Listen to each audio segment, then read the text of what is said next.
네, 여러분 반갑습니다. 오늘은 방등경강경 제958일째 되는 달입니다.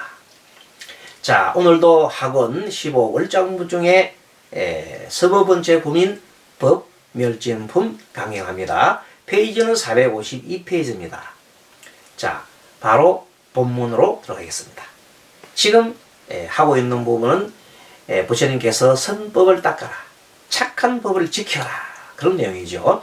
자, 그러므로 또 설기론자와 모여오는 여러 보살들이 항상 이 국토에 머물러서 나의 바른 법을 빛나게 하여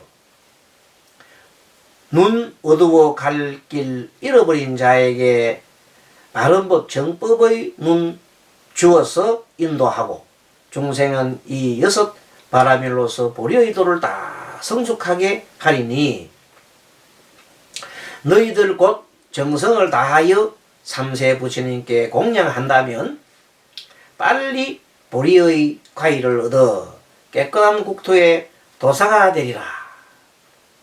대중들 모두 잠잠한 가운데 오직 현급의 보살로서, 이 현급의 보살로서 미륵보살이 우두머리가 되어서, 미륵보살은 앞으로 서가모니 부처님의 법이 이렇게 멀어질 때 대신 나오는 보살이라 미륵 부처님이 출세한다 그랬죠. 그래서 미륵을 우두머리로 모두 일어나 합장하고는 부처님 향해 이렇게 말하되, 어떻게 말합니까?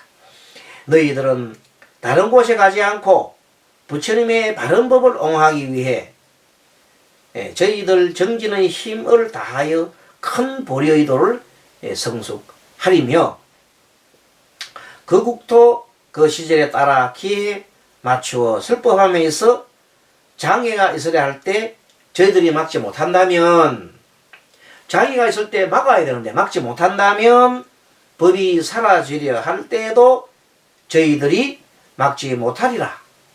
법이 사라지려 할 때, 그 부처님 법이 사라지려 할 때 막지 못하리라. 그럼 어떻게 되느냐 이 말입니다.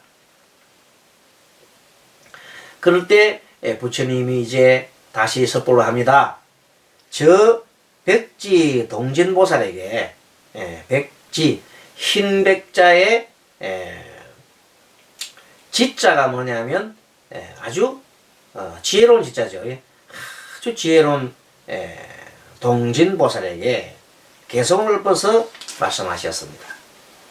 보라, 이 모든 보살은 용맹하게 지혜의 횃불을 잡고 한량없는 아성지의 다른 불토로부터 모여와 갖가지 착한 뿌리의 보배로 모든 부처님 바다에 의지하고는 자비와 방편의 힘으로 부처님 법에 흔들리지 않네. 자, 이 말씀은 무엇이냐면, 부처님께서 욕계와 색계 사이에, 욕계와 색계 사이의 허공 중에 큰 법당을 만들지요. 그 법당 이름이 보방궁이라.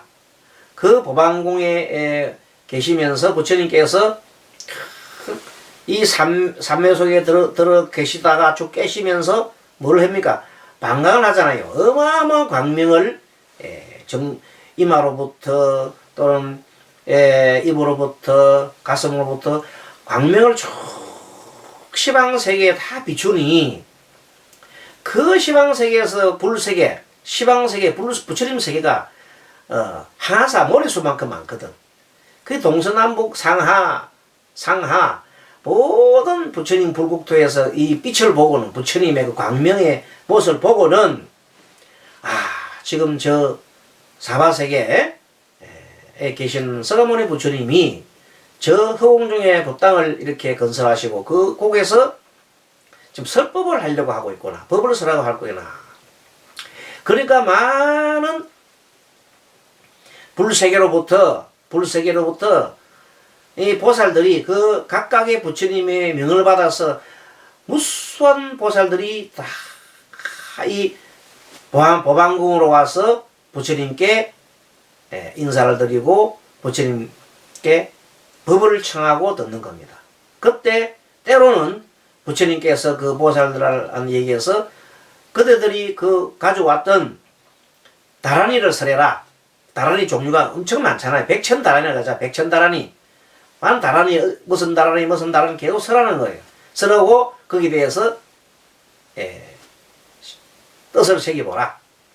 그래서 다란이를 전한 뜻과 그 뜻을 얘기를 하고 부처님께서는 거기서 응답해서 말씀하시기도 하고 이렇게 해서 자유로운 말하자면 설법절이 된 거예요.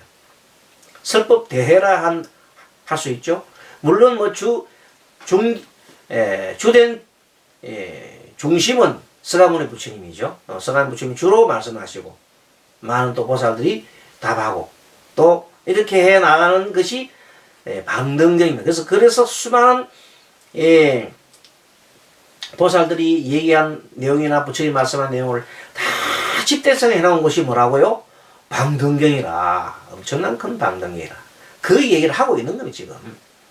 자, 그래서 보라, 이 모든 보살은 용맹하게 지혜의 횃불을 잡고 한량없는 아성제의 다른 불토로부터 모여와 갖가지 착한 뿌리의 보배로 모든 부처님 바다에 귀하고는 모든 부처님의 바다, 부처님은 다 같아요. 부처님은 일심으로 통해요. 하나로 통해요. 그걸 보고 뭐라 해요?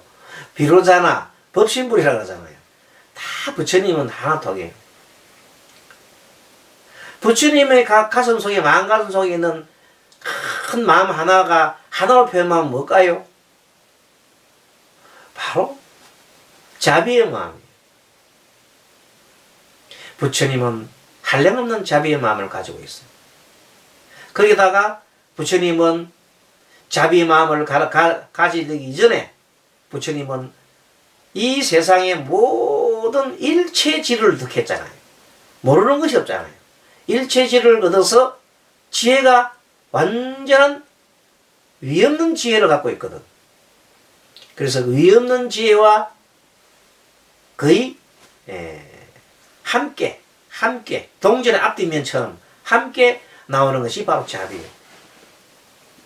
지혜와 자비가 동시에 있다 이 말이에요. 따로따로 노는 게 아니라 지혜 속에 자비가 있고 자비 속에 지혜가 있는 거예요. 그럼 어찌 보면 그걸 하나로 보는 일심이라. 부처님 마음바다에는 자비의 마음과 지혜의 마음이 동시에 구족해 있다. 이렇게 볼 수 있겠죠. 그게 누구나 어떤 부처님이면 다 그렇다는 겁니다. 그래서 이렇게 얘기를 모든 부처님 바다에 뭐가 넣었다고요? 지혜와 자비가 녹아져 있다.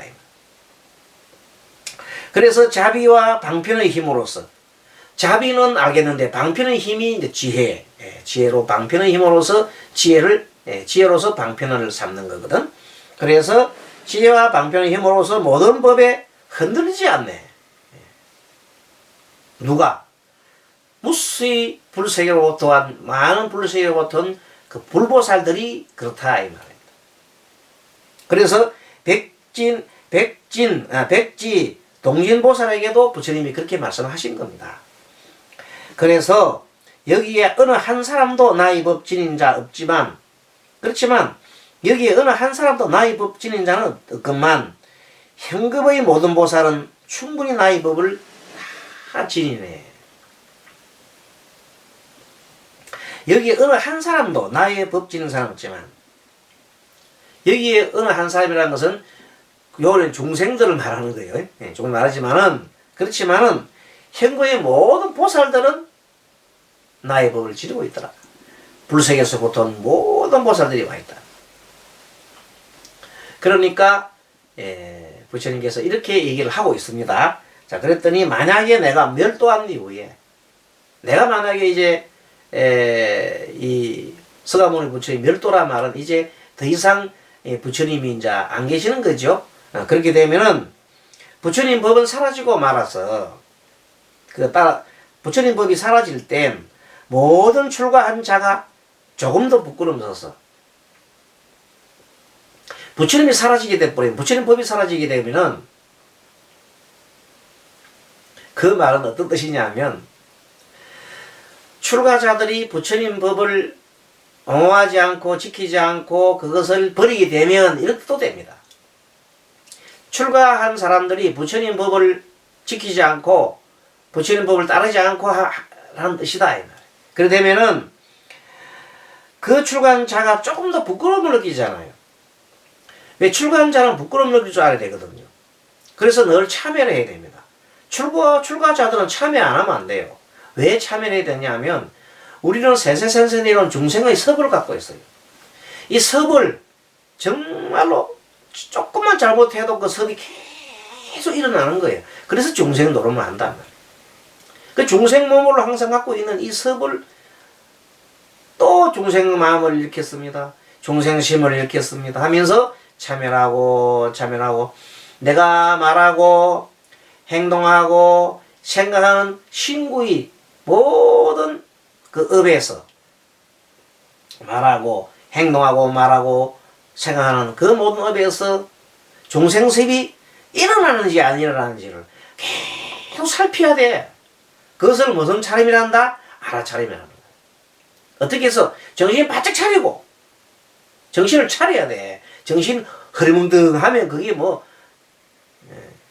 그래서 술 먹지 말라는 거예요. 술 먹으면 정신 안 차리죠. 어떤 사람이 술 먹으면 정신 차린다는, 술만 안 먹으면 정신이 똑똑한다는 그런 엉터리 말이에요. 술을 많이 먹으면 정신이 몽롱해서 정신을 못 차리잖아요. 정신 못 차릴 때는 중생섭이 막 나오는 거야. 그래서 뭐 그냥 온갖 뭐 그냥 욕망이 분출해 나가고 막 그러면 되는 거예요. 그래서 출가 사문들이 뭐 안 하고 계율을 지키지 않고 도를 닦는다고 하는 것은 마치 부처님께서 말씀하시기를 모래로 밥을 짓는 것과 같다. 그랬어요. 안 된다는 거예요. 그러면 출가하신 스님들이 수행을 한다고 한다면, 수행을 하지 않다고 한다면 뭐 모르겠습니다만, 수행한다면은 일단은 계율을 지켜야 돼. 그럼 뭐예요? 술을 먹지 말고, 그 다음에 그런 여러 가지 살생이나 음욕이나 또 거짓말이나 그 등등 그런 당연히 안 해야 되겠지. 그래서 수많은 계율들을 잘 지켜야 된단 말이에요. 하지만 중생습이 아직도 완전한 부처가 되지 않은 몸이라 계율을 어길 수밖에 없어요. 그럼 계율을 어기게 되면은 그 계율을 어기는 데서 참여를 해야겠지. 그래서 늘 인강대사 같은 우리 중국의 마지막 큰 정토종 조사 또 선종의 조사 되시는 그 분이 인강대사라는 분이 자기 스스로를 참계 성이라 했잖아. 참계성 부끄러운 중이라 했잖아. 그 큰 대조사님도 부끄러운 중이라 했거늘 어찌 얄팍하게 아주 공부로 들리는 그 분들이 막행막식을 하면서 뭐 그냥 뭐 별거 있어 부처가 뭐 별거 있어 마음 깨치면 부처지 마음 깨치지도 못한 사람들이 마음 깨치다 하면 막 말만 가지고 그렇게 한단 말이에요. 그것이 아주 우스운 얘기입니다. 자, 그래서 공덕의 지혜를 멀리 떠나 게을러서 정건하지 않고 이제 그래서 조금도 부끄럼도 못 느끼면서 공덕의 지혜를 멀리 떠나 공덕을 쌓으려면 육바라밀을 행해야 되고 선정을 하고 육바라밀과 선정을 짓게 되면 공덕을 쌓는 거죠. 선정에 들면. 그런데 공덕의 지혜를 멀리 떠나서 게을러서 정건도 하지 않고 계율도 지키지 않는 거죠. 도로를 갖다가 버리고 그 다음에 세간의 업을 배워가지고 세간의 업은 출세간과 세간의 차이점 뭡니까? 세간업은 탐심과 욕망과 어리석음으로 계속 일어나는 행위들이 바로 세간의 업입니다. 그 욕망과 썩냄과 어리석음으로 일어나는 그 업을 배워요. 오히려 배워서 계를 지키는 것을 즐겨하지 않고 계 지키는 것을 아주 그냥 귀찮게 시키고 막 벗어 던져버리고 마음대로 그냥 막행막식 하는 거죠. 그러면서 막 그냥 계를 파괴하는 것을 보고 너무나 즐긴다 이 말이에요. 그러면 부처님이나 스님네 물건을 또 탐쳐요. 부처님 삼고에 들어오는 재산들을 막 흩어가지고 자기가 개인적 용도로 막 쓴다든지 그리고 5가지 용락에 들이피며 5가지 용납이라는 것은 탐욕심 5가지 탐욕심이 주로 뭐 많은 것이 이제 재물탐, 그 다음에 뭐, 명예를 탐하고, 색을 탐하고, 뭐 그 다음에 먹는 것, 음식을 탐하고, 그 다음에 이제 수면, 자는 거, 게으름에 빠지는 거예요. 게으름 욕망이 있어요. 게으름 욕망이 빠져서 계속 그냥 나태해지려고 하는 거예요. 그런 것을, 로서 더럽혀지네. 이 말입니다. 뭐 하면, 부처님 법이 쇠퇴하면, 부처님 법을 버리는 순간, 이 말입니다. 그래서 항상, 출가 수행자들은 어떻게 해야 된다? 부처님 법을 항상 자기 가슴 속에 가지고 있어야 된다. 그래서 뭘 해요? 항상 연불을 해라 하는 거예요. 부처님, 스님은 늘 그래서 연불을 해라. 부처님이 가장 우리가 닮아야 할 사람이고, 부처님을 항상 의지해야 되고, 그래서 부처님 연불만큼 좋은 게 없어요. 연불을 하고, 거기 나와서 참선을 하든, 뭐 또 명상을 하든, 입바상을 하든 그래야 이 말이에요. 연불이 가장 우선이야. 부처님을 갖다가 내 마음속에 심지를 둬야 되는 거예요. 부처님과 부처님 가르침, 부처님 거룩한 제자, 그것을 내 마음속에 심지가지 않으면, 뭔 공부가 되겠냐, 이 말이에요. 자동적으로 그걸 가지게 되면, 계율을 지키게 되고, 보시하게 되고, 참게 되고, 인욕하게 되고, 정진도 하게 되고, 선정에도 들고, 지혜도 밝히는 거지. 뭐 하게 되면, 항상 부처님을 생각하고 부르면, 이 말입니다. 부처님, 여물만큼 좋은 게 있겠어요? 공부성이 가장 중요한 게 공부예요. 이 방등경 우리 강경하지만 이 모든 게 뭐하고자 하는 거요? 부처님을 우리 머릿속에 들고 부처님을 갖다가 항상 내 마음속에 두자는 거예요. 한마디로. 그건 뭐 하는데? 자비심을 일으켜서 중생 구제한다 이 말이에요. 자비심을 일으키고 또 방편을 열었어. 지혜의 방편을 열었어. 중생의 건기에 맞췄어. 중생들의 건기에 중생들의 건기라는 것은 욕망이 다양하잖아. 그걸 다 해서 그에 맞춰서 그 중생들을 갖다 그냥 욕망이 그냥 뒤집어 쓰게 만드는 게 아니라 그대는 이런 욕망이기 때문에 고통이라고.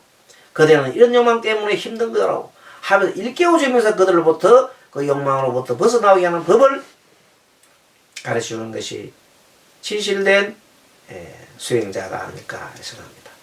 자, 오늘 여기서 또 하고 다음 시간에 뵙도록 하겠습니다. 여러분 수고하셨습니다.